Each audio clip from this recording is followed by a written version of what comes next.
My name is Nathan Cruz. I'm 28 years old, a first lieutenant in the United States Army, and the only reason I've come this far is because of the man who raised me after my own parents walked away.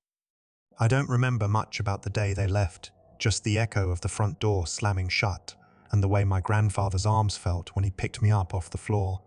I was 6 years old, sitting on the living room rug with a red toy truck in my hand when my mum said they were going on a trip. She didn't look at me when she said it, and my dad was already tossing bags in the back of the car. I ran out onto the porch, barefoot, crying and yelling, but the tires screeched and they were gone. They never came back. That night, I slept in my grandfather's bed. He wasn't the hugging type, not really, but he laid beside me and placed one heavy hand on my back, keeping me anchored. The next morning he made me eggs and toast and didn't mention them at all. He just looked at me and said, "Well, it's just you and me now, kid." That was the first day I started becoming who I am now. My grandfather was a retired army sergeant, a man of few words and 1,000 routines. He woke up before dawn every day. He folded his sheets so tight you could bounce a quarter off them. He ironed his jeans. He cleaned his tools. He didn't talk much about his time in the service, but I could see it in how he moved, how he carried himself with this quiet sort of pride. I copied everything he did. At first it was about survival. I didn't want him to leave me too, so I tried to be as invisible as possible. I made my bed like his stood up when he walked into a room, said "sir" after every answer. But somewhere along the way, those habits became mine. The discipline became part of me. The silence started to feel safe. He never once talked bad about my parents. He never told me why they left or where they went. What he did do was show up every day, teach me how to drive a stick shift, show me how to polish boots, how to look a man in the eye and shake his hand like I meant it. He told me that being a man had nothing to do with blood and everything to do with what you do when someone's counting on you. I didn't grow up with bedtime stories or birthday parties. I grew up with early mornings and field repairs, Sunday pancakes, and long, quiet drives to nowhere. I didn't understand then that all those little things he did, all that quiet effort, was his way of loving me. I just knew I felt safe when he was around and I never wanted to let him down. By the time I was 15, I knew I was going to join the army. Not because he asked me to, but because it felt like the right way to honor him. He gave me a life when no one else would. He never said I owed him anything, but I felt it deep in my chest like a promise I had to keep. Basic training was hard, but it didn't shake me. I'd already been trained by someone tougher. When other guys were crying at night, I heard my grandfather's voice in my head saying, "One more day. That's all you have to do. One more day." I carried that through every deployment, every desert, every cold night on foreign soil. People think soldiers are made in boot camp. Mine was made on a porch in Alabama the day my parents disappeared. He was built over years of quiet mornings and silent meals of learning that strength doesn't have to be loud. I became who I am, not because someone told me how to live, but because someone showed me. So when people ask me about my childhood, I don't tell them I was abandoned. I tell them I was raised by a man with calloused hands and a heart that beat steady even when the world around us didn't. I tell them I had one parent, and he was more than enough. This story isn't about being a soldier, not really. It's about what it means to be shaped by loyalty, not blood.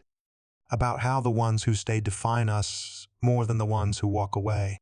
My name is Nathan Cruz, and if you're still here listening, I hope you know this isn't just my story. It might be yours too. My grandfather wasn't just a man who took me in. He became everything I needed, even when I didn't know how to ask for it. He wasn't the kind of guy who said "I love you" out loud, but he made me a grilled cheese after school every day and watched me eat it like it was the most important part of his day. He was a Vietnam veteran, tough as nails, with a spine like a steel beam. But he had this quiet way about him. He didn't fill a room with noise. He filled it with presence. When he walked into a space, people stood up straighter. When he spoke, even the wind seemed to pause. One of my earliest memories with him was a Saturday morning when I tried to help him clean out the shed. I must have been 7. I picked up a rusted hammer and he just looked at me and said, "Always respect your tools." That stuck with me. Later, I realized he wasn't just talking about hammers. He was talking about life. He had this old green pickup truck with a bench seat that smelled like tobacco and motor oil. He taught me to drive in that truck. Every time I stalled, he didn't yell. He just said, "Try again." That was how he lived. No drama. No shame. Just get up and try again. He never missed a school event. Not once. He stood at the back of every auditorium, arms crossed, ball cap in hand. He never clapped too loud, never called attention to himself, but I always knew he was there. When I brought home report cards, he looked straight at the comments, never the grades. He said character mattered more than numbers. The thing about my grandpa is that he saw me, not just as a kid he had to raise, but as someone who deserved to be raised right. He taught me how to use a wrench and how to forgive. He showed me that kindness could be quiet and strength didn't always need a voice. He was my compass, my example, my steady ground. He never needed to explain why he stayed. He just stayed. And that was more than enough. When my grandfather passed, I didn't expect anything. I had already been given more than I ever thought I deserved. But a week after the funeral, his lawyer called me in and handed me a sealed envelope with my name in his handwriting. Inside was a simple will and a letter. No fancy language, no lawyer speak. Just his voice on paper. He left me the house, the land, his savings, and his truck. But it wasn't the list of things that mattered. It was the last paragraph of the letter that hit me the hardest. He wrote, "I know you've wondered why your parents left, and I know you never asked. You were too proud. But I saw what they did, and I knew what I had to do. I raised you like my own because they didn't deserve to." He told me that he had watched my parents walk away and had never forgiven them for it. Not because they left, but because they never came back. He said love isn't something you run from when it gets inconvenient. He said family doesn't quit. And then he wrote you stayed when they left. That's what matters. That's why everything I have is yours. Reading that felt like being seen all over again. It wasn't about the money. It was about the choice. He chose me, not out of obligation, out of belief, out of respect, out of love he didn't say out loud, but lived every single day. That letter made everything make sense. It made the years of silence about my parents feel like protection, not avoidance. He didn't badmouth them because he wanted me to come to my own conclusions. He trusted me to grow into someone who understood the difference between being related and being loyal. So when they showed up later demanding their share, claiming they were owed, it didn't even feel real. How do you owe people who gave you nothing? How do you divide up the legacy of someone who chose you when no one else did? That letter wasn't just part of the will. It was the will. His final act wasn't about inheritance. It was about making sure I knew beyond doubt that I was enough, that I'd earned the right to stand tall and protect what he left behind. The day we buried my grandfather, the sky hung low and grey, like it understood what we were laying to rest. The military honors were simple, just like he would have wanted. A folded flag, a few words, the sound of taps drifting off into the wind. I stood there holding my breath, feeling the ground shift under me. And then I saw them. My parents. I hadn't seen them in over 20 years. Not a letter, not a call, not even a rumor. But there they were walking through the cemetery like ghosts who finally remembered where they left their past. My mother wore a black dress that looked too new. My father held her hand like he was guiding her through someone else's tragedy. They cried at the graveside. Loud, messy cries that didn't match the silence I'd known all my life. My mother reached for my hand, but I stepped back. I wasn't ready. Not for them. Not for this. Her fingers froze midair, and she whispered that she was sorry. That he was a good man. That she missed him. But the way her eyes kept drifting toward the lawyer's briefcase told me everything I needed to know. After the service, they followed me to the house. Said they just wanted to talk. Said they only wanted to make sure things were settled fairly. My dad looked me in the eye for the first time in decades and asked what the will said. I told them. Everything was left to me. No conditions. No confusion. That was when the masks fell off. They demanded I split it. Said it wasn't right for me to keep it all. Said I had poisoned Grandpa against them. That I'd manipulated him in his final days when he was too weak to think clearly. I told them the truth. That he made his choices long before he got sick. That he raised me like a son because they left me with no one else. That he saw what kind of people they were and chose to protect me even in death. They didn't like that answer. A week later, I got served with legal papers. They were suing me, accusing me of undue influence, claiming the will was forged or coerced, that I'd taken advantage of a fragile old man just to get his money. It was the kind of betrayal that doesn't even sting at first. It just sinks in slowly like poison in your veins. I didn't cry. I didn't scream. I sat down at the kitchen table, looked at the photo of Grandpa hanging by the fridge, and I knew what I had to do. I wasn't just protecting an inheritance. I was protecting his honor, his voice, his decision. I'd worn a uniform for my country, but this fight was for the man who taught me what it meant to stand for something. And I was ready. The courtroom smelled like old wood and copier ink. The kind of place where time felt thick and heavy, like the truth had to push its way through layers just to be heard. I sat at the defendant's table in my dress uniform, the one I wore for ceremonies and funerals, not battles. But that day, it felt like armor. Across from me sat the people who brought me into this world and then walked away. They didn't look at me. My mother adjusted her scarf too many times. My father tapped his pen like he was waiting for lunch instead of a verdict. It didn't feel like family. It felt like strangers with too much nerve. The judge entered. We all stood. The gavel struck, once sharp and cold. The air shifted. My attorney leaned in and said it was just a formality, that they didn't have a real case. But I didn't care about winning.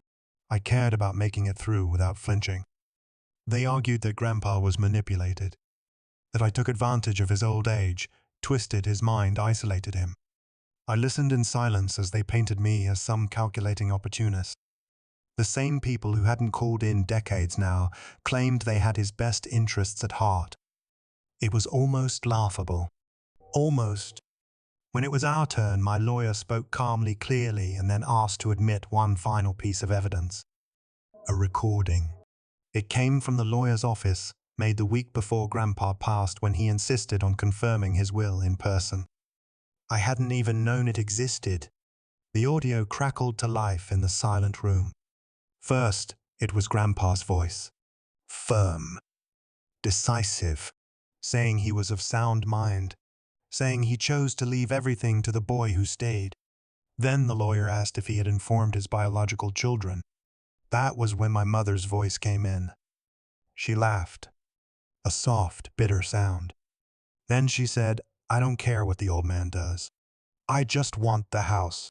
He can keep the kid. It was like someone had pulled the oxygen out of the room. The judge froze, mid-note.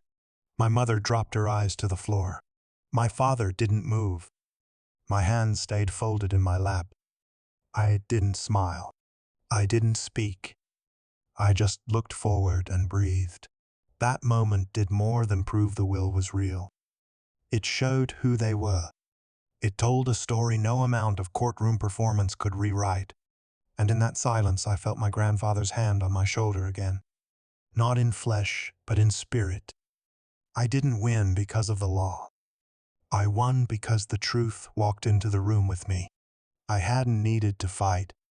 I just needed to stand still, hold the line, and let their own words fall like dust. When the judge read the decision, there wasn't a sound in the courtroom. The will was upheld. Every claim against me was dismissed. I didn't feel triumphant. I didn't even feel relieved. I just felt quiet inside, like something had finally settled after years of floating loose. My parents didn't say a word.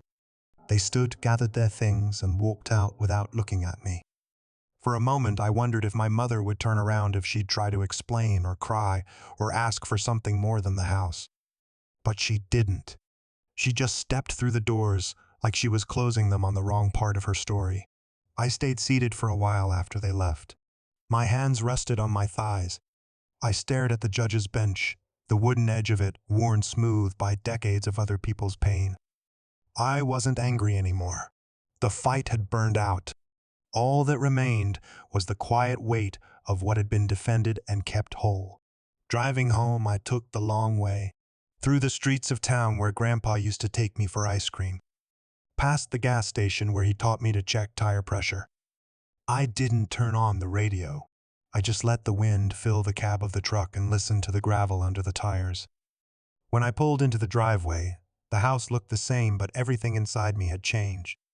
I walked through the door, set my keys in the bowl like I always did, and sat on the couch where we used to watch westerns in silence. I didn't cry. Not because I wasn't sad, but because the grief had softened into something else. Something like peace. That night I folded my sheets the way he taught me. Tight corners. No wrinkles. I fluffed the pillow twice and laid it down flat. I lit the small lamp on the nightstand and stared at the photograph of us from years ago. He was wearing his army cap. I was sitting on his shoulders, laughing like I had the whole world beneath me. The next morning I walked out to the garden. The tomato plants were overgrown. The hose was coiled neatly where he'd left it. I turned on the water and began to work, pulling weeds, trimming vines, wiping the dirt from the leaves. The sun warmed the back of my neck. For the first time in a long time, I wasn't holding anything heavy inside. I realized then that justice wasn't about punishing anyone. It was about honoring what was good, about choosing to protect something real. I hadn't fought to hurt them. I'd fought to keep a promise to the man who never left me. The house wasn't just his legacy. It was a memory built into wood and drywall and garden soil. Every drawer still opened like his hands were guiding them. Every creak in the floorboard sounded like his boots. And as I sat on the porch that evening sipping the coffee he used to drink black and hot, I let the silence wrap around me. Not empty this time, just calm. Blood may tie people together, but it doesn't make them family. Loyalty does. Presence does. The kind of love that shows up every day and stays. That's what I inherited. And it was more than enough. If you've made it this far, thank you for staying with me. I didn't tell this story to get sympathy. I told it because I know there are people out there who've felt what I felt, who've been left behind, forgotten, pushed aside by the people who were supposed to love them first. Let me tell you something I've learned. Family isn't about who shares your last name or your blood type.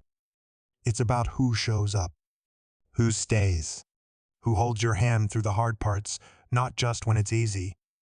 My grandfather was the only one who ever did that for me, and because of him, I learned that I didn't have to let abandonment define me. You might have been left. You might have been told in words or silence that you didn't matter. But that doesn't mean you're broken. That doesn't mean you're alone. You are allowed to build a life that's stronger than what was taken from you. You're allowed to heal on your own terms. I did, and I'm still healing one quiet day at a time.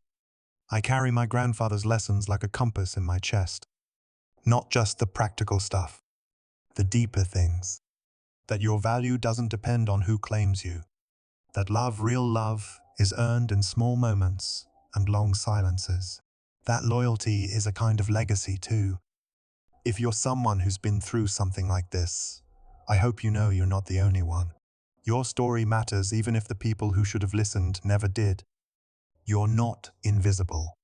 You're not disposable. You're still here, and that means something. So if you saw yourself in this story even just a little, I hope you'll stay a while. We may not have grown up in the same house, but we've walked through the same kind of silence. And here in this space, we don't leave people behind. We remember. We honor. We keep going. And most of all, we heal. If you ever felt like the kid who got left behind, this is your place now. You belong here. So don't go just yet. If you've ever seen yourself in my words, stay. Right here, we're not alone anymore.